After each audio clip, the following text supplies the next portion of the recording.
Hey everybody, it's John King. It is Friday, the 20th of June.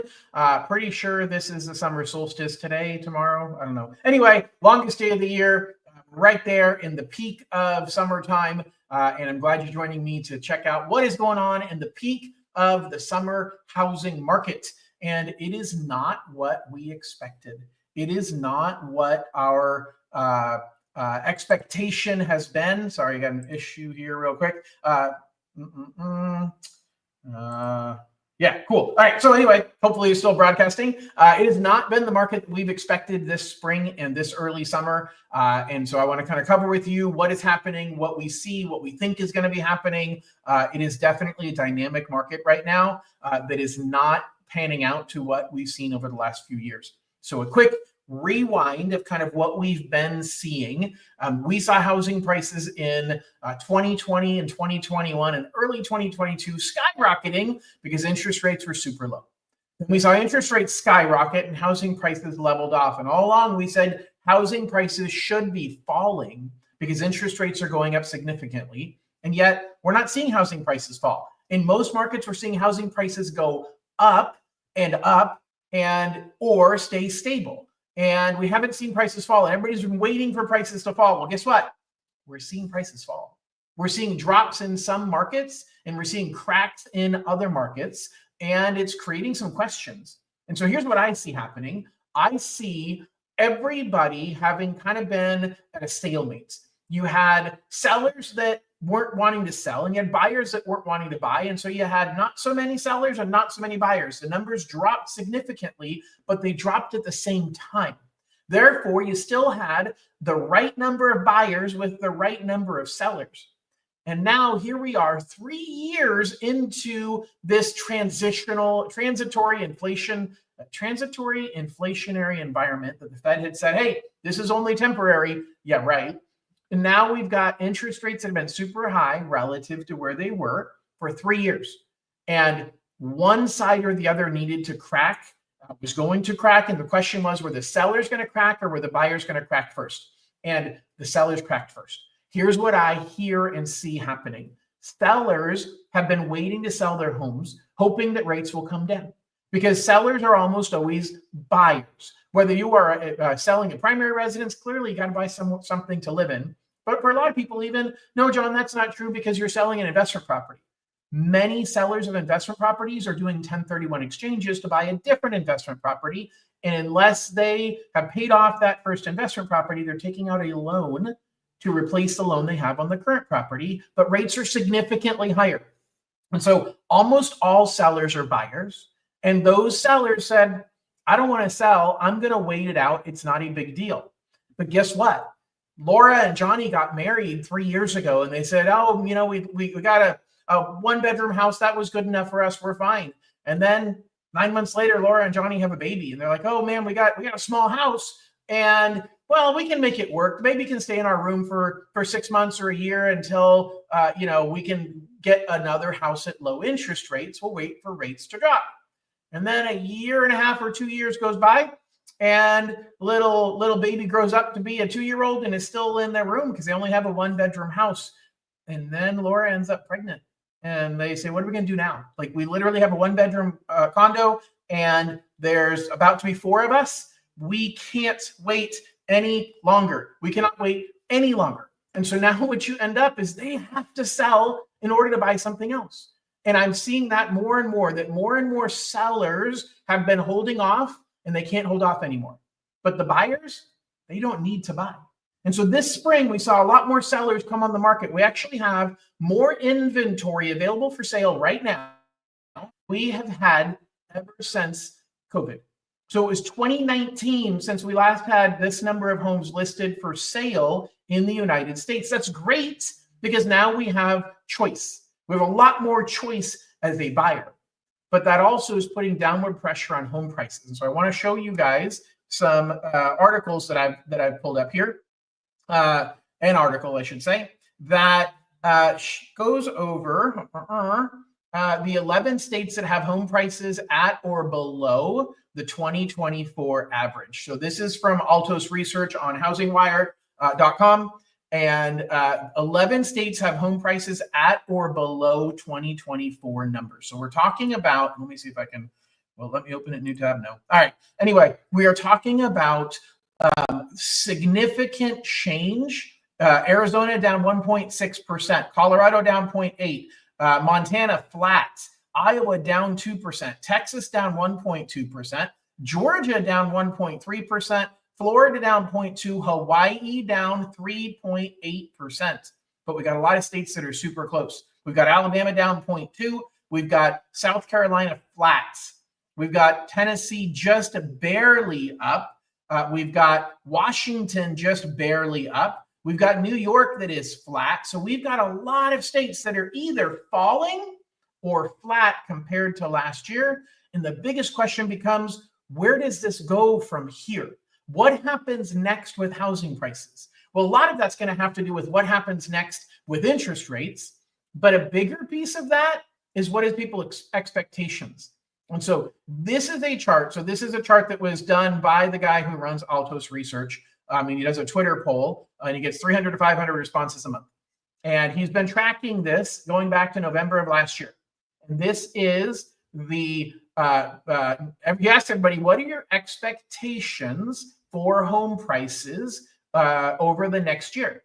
And it basically has people saying, hey, right here, it's people saying, I think home prices are going to be down by 5% or more. So November of last year, you had 14% of the people saying, I think prices are going to drop by 5% or more. You had another 19% saying they were going to drop a little bit, 0 to 5%. So we're talking about 35% of the respondents saying we think housing prices are going to drop some. That number has grown now to 13% saying 5% or more, and 49% of the respondents think they're going to drop some, between 0 and 5%. So we're talking about almost 63%, 62% of the people that were polled said they expect housing prices to drop over the next 12 months. Now, whether that really is going to happen or not, doesn't matter. It's what people think. It's if people think that housing prices are going to drop, they're going to hold off and not buy, which means they will drop unless interest rates fall. If interest rates fall, all of the people who are sitting on the sidelines will say, man, housing prices are coming down and interest rates are dropping. Now is the time for me to buy a home. And they all rush back into the market, and we end up with the market skyrocketing very, very quickly. So it is a delicate time. If you are a buyer, it's a delicate time that says, hey, it may pay off to wait 6 months or 12 months. It may not. There certainly are cracks showing up in the dam. And yes, if you wait, you overall help the market go lower. That's one way to look at it. The other way to look at it is it really going to help you? Because by the time, if you're waiting for the bottom, by the time it hits the bottom, you'll have missed it. And so then how quickly can you actually buy a home, and how high will housing prices go up once you are trying to buy a home? How long does it take you to succeed? And how much in bidding wars did you have to get into in order to buy? So it's a very, very slippery slope if you're waiting for housing prices to drop, because when do you stop waiting? It's like when you're buying a stock and you say, oh man, I don't know. I wish I had bought Tesla back when it had fallen down to 225. But I'll tell you what, when Tesla was at $450 a share back at the beginning of the year, you would have thought, man, I would have done anything to buy Tesla at $350 a share. But you saw it drop to $350 and you didn't buy, and you saw it drop to $275 and you didn't buy. And now it's back up to $350. Like, oh man, it's too late. I missed the opportunity. It's still cheaper than what it was at the beginning of the year, but it's human psychology. It's the challenge of how do you know when the right time is to buy? And that's why I'm not a fan of timing the market. What I will tell you is the numbers say housing prices are dropping. I will tell you the numbers say that you will get a better deal if you wait, as long as the current trends continue. The question is, are the current trends going to continue? And that's the part that nobody can predict. What we're seeing right now is we're seeing a stalemate between the Federal Reserve and the President of the United States. Donald Trump wants interest rates to come down. The Federal Reserve met on Wednesday and they flipped the finger at Trump and said, nope, we're not lowering interest rates. They've got their arguments on why. I think they're being a little bit too cautious because they're afraid that they're going to make the same mistake they did a few years ago about inflation, and inflation's going to shoot back up and then they're going to look silly again. Silly, that's a nice way to say it. But the fact of the matter is, they're looking silly right now if in hindsight we can see that inflation is under control and they haven't lowered interest rates fast enough. It's kind of a no-win situation for them, especially because Trump is being so loud about wanting to lower interest rates. He's now got members of the cabinet pushing and making comments on social media. William Pulte, who's in charge of the Federal Housing Finance Administration, who oversees Fannie Mae and Freddie Mac. He put out some posts on Wednesday talking about how Jerome Powell should be fired if he doesn't lower interest rates. So now Jerome Powell didn't lower interest rates, but then there's the argument about, well, does the president even have the power to fire the Federal Reserve? And there's some debates going on about all of that right now. So there's a lot of turmoil. But with turmoil comes opportunity for those who are willing to take advantage of it. And that's what we're dealing with right now, is we're dealing with a lot of uncertainty. We're dealing with less buyers buying more looking to buy more homes that are listed for sale, which is an opportunity for you to negotiate. So if you are looking at putting a small down payment and you need help maybe with closing costs, you're actually going to be very, very well served by negotiating in this market, because you can offer the seller full price on their home and just ask for a closing cost credit.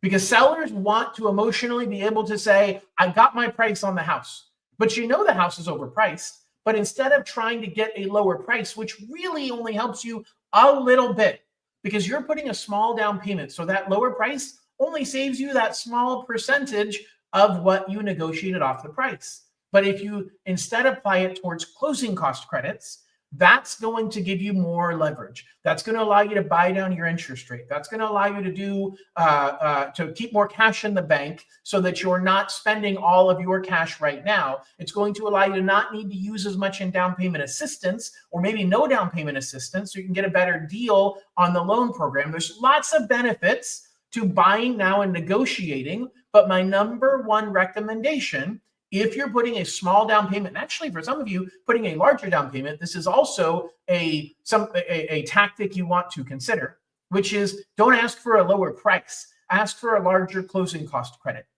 And the amount you can ask in closing cost credits is bigger when you have a bigger down payment. Sounds backwards, because when you have a small down payment, that's when you need the most help with closing cost credits. But if you are putting 20% down, you can actually get on a conventional loan 6% in closing cost credits. And if you're putting 25% down, you can get 9% in closing cost credits. And so you're like, well, why? Like, if I'm putting 25% down, why do I want 9% in closing cost credits? Because you could do a serious interest rate buy down. So think about a house that is listed for $600,000.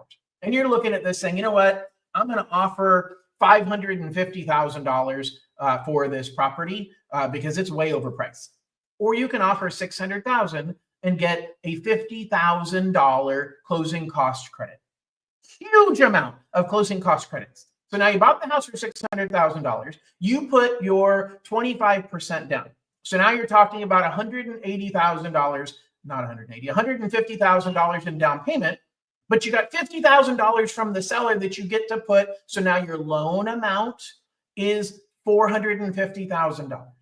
Okay. Same as if you bought it for $550,000 and put $100,000 down. The math ends up being exactly the same, except that instead of you paying money toward you're not allowed to buy down your interest rate more than a certain amount with your money, but you can use the seller's money to buy it down significantly. So this is what the builders do in offering significantly lower interest rates on brand new construction homes. And you can accomplish the same thing and get an interest rate in the mid to low 5% range. Fixed for 30 years, not one of these temporary rate buy downs, but a fixed interest rate in the low 5% range when you're putting 25% down because you gave them full price on the home, which, shocker, the reality is that house would have sold for $600,000 6 months ago.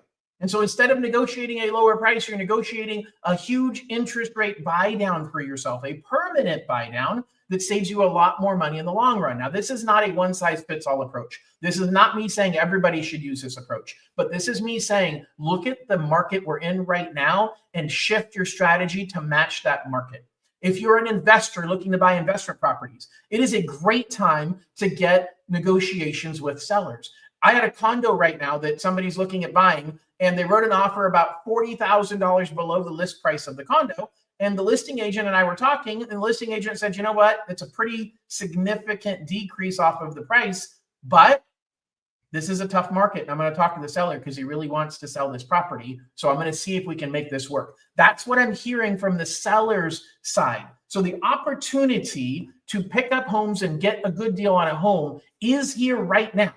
And you're going to look at what I said earlier in this call, and you're going to say, oh my gosh, there's an opportunity to save even more money 6 months from now. Maybe so, especially given the fact that this is the peak time of the year. So fewer buyers are normally wanting to buy in the wintertime. Nobody wants to move during Christmas. Nobody wants to move in the snow. I'm in California, it doesn't snow. But the fact is nobody wants to move in the middle of the rain. So you're theoretically going to get an even better deal if you wait. But that's only theoretical, because you shouldn't be getting this good of a deal right now in the summer. So you could argue the market is once again broken as we're in transition. The question is, what are we transitioning to? And if buyers start coming back, you're missing out on an opportunity. So now is the time to maybe write a lowball offer or ask for a large closing cost credit, because I have a deal right now that's going on out of state where a buyer is buying a cabin, a second home, and that property had the inspections came back and there were some inspection issues, and the buyer said, I'm canceling, and they signed their cancellation. The seller said, no, hold on, please don't cancel yet. Let me work on some numbers and see what I can do. We're delaying the close of escrow by 30 days. There's some major concessions the seller is providing. The buyer says, okay, now I'm willing to move on, because the seller is worried that there's nobody else to sell this home to right away, and they want to get it sold. So second homes, vacation homes in those markets might be a really good opportunity right now, especially because there's a lot of fear about where the economy is going. Same as we've got fear about where housing prices are going, and the expectation is housing prices are going down. The fear is we're in a recession. There was a Wall Street Journal article that I read the other day that talked about the perception of a recession right now is greater than the reality, and it is hurting the economy because everybody expects or thinks we're in a recession or about to go into one. And so they're acting like it. And when you think you're in a recession, you stop spending money. And when you stop spending money, it creates a recession.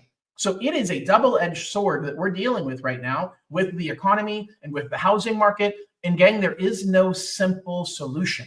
But if you know that long-term real estate is a good play for you, whether it is your first home, whether it is a vacation home, whether it is buying a portfolio of investment properties, whether it's exchanging one of your investment properties for another. I've got buyers right now that are looking at multi-unit. I've got somebody doing an 8-unit apartment complex that is going to cash flow over $3,000 a month for them.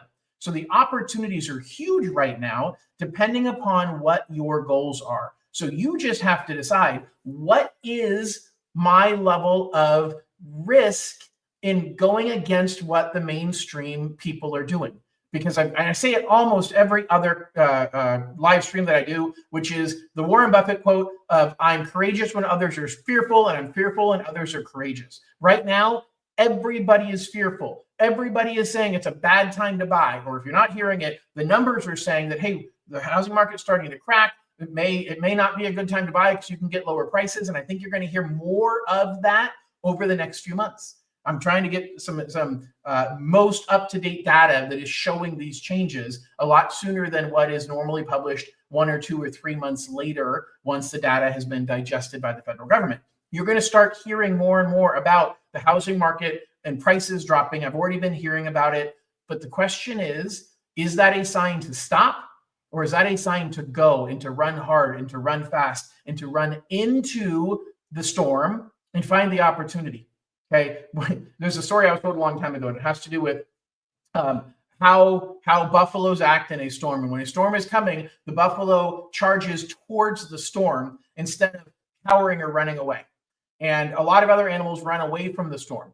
But the truth is, if you run into the storm, you get to the other side faster because you are going the opposite direction of the storm. And so if the storm's moving 10, I feel like I'm in 5th grade here with if a train leaves Chicago at 2 p.m. traveling 42 miles an hour. But really, if the storm is coming this way at 10 miles an hour and you're running this way at 10 miles an hour, you're going to get out of it faster. Okay, so the buffalo is smarter because the buffalo runs into the storm because there is nothing you can do to avoid the storm.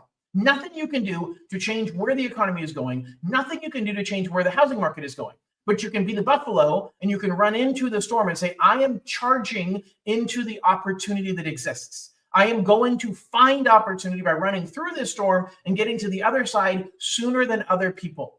And it's no different than everybody who bought homes in 2009 and 2010, even though prices fell and didn't hit their bottom until 2011. You look back now, if you had an opportunity to buy in 2009 or 2010, you'd have a very, very large amount of wealth in that property, even though you didn't buy at the bottom of the market. So that is the message I want to leave you with, is look for opportunity that exists when other people are fearful. And we're coming into that market. We're in it right now, and a lot of people aren't seeing it, but we're in that market where sellers are willing to negotiate. Now, if you are a seller, you have to think about, what are my priorities? How do I make this happen? I don't have the luxury, if I'm selling today, to stick with what I think my house should sell for. If you want to sell, you've got to go to where the market is at, and the market is not where it was 6 months ago. So I'm sorry to be the bearer of bad news. I'm sorry to be the wet blanket of reality, but it is reality, and I want to make sure that you are prepared for that. And so to help you prepare, whether you're a buyer or a seller, I want to be clear, I am interviewing to be your lender. And so this QR code right here is the best way to get a hold of me. If you have any questions about anything I've talked about today, if you want to talk about maybe other strategies, maybe you're a seller and you're saying, you know what, maybe I'll buckle down and stay where I'm at, then maybe we talk about refinancing or taking out a home equity line of credit in order to make the home better, in order to take the house that you've got and turn it into the house that you really need, or do a renovation loan, or turn it into a rental property and buy something else and ride this out owning two properties, and you have appreciation on both of those properties.